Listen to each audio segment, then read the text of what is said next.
60 radie och den tog en måne. Först hade de kulme och sen skulle de klåme. Kelmėje vyksta etnoisterija. Ir ne tik Kelmėje, bet ir Prienų vienkiemyje. Dabar šiuo metu čia ir esam. Ir esam sulaukę svečių iš daugiau nei 15 pasaulio šalių. Etnoisterija yra etnografinės muzikos stovykla, kuri paprastai įsikūrusi Slovėnijos kalnuose.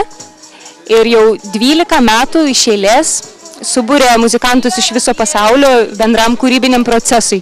Šiais metais pirmą kartą šita stovykla persikėlė į muzikinį karavaną.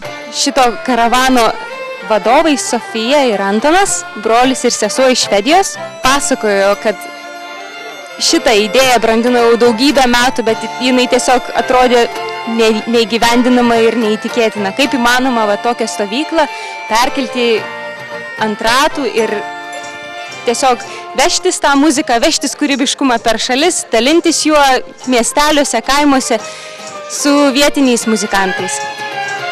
Ir mes turime čia ypatingą šventę, nes šitas reiškinys Lietuvoje vyksta pirmą kartą.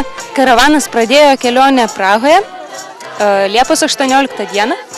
2 dienas praleido Ječine, taip pat Čekijoje.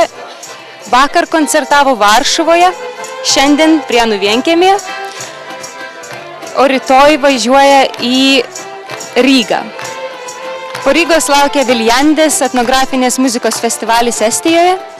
Karavanas keliauja į Švediją, į Europos kultūros sostinę Umėją, kurioje vyks didžiulė etnografinės muzikos stovykla rugpjūčio 7-10 dienomis.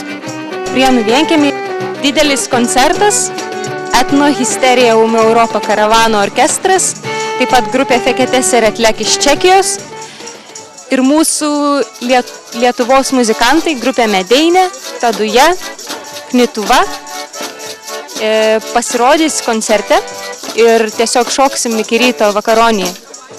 Ir kas svarbiausia, tai kad mes turim šitokią galimybę pamatyti šitiek kultūrų vienam būry, vienam orkestre ir patys įsijungti, įsilieti į tą orkestrą ir patys pasidalinti tuo, ką turim. Aš studijuoju Londone, studijuodama pradėjau nemažai keliauti. Visų pirma, su lietuvėmis draugėmis pradėjom dainuoti lietuviškas sutartines. Tai tos mūsų sutartinės labai ypatingos ir mums pačioms ir visiems mūsų besiklausantiems. Taigi sumastėm, kad mums reiktų pasirodyti kažkur padainuoti, kažkur išvažiuoti ir radom tokį festivalį Slovėnijoje, į kurį išsiuntusios paraišką tiesiog buvom priimtos.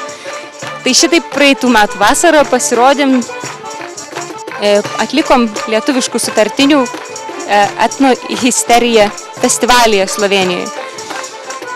Taip viskas ir prasidėjo.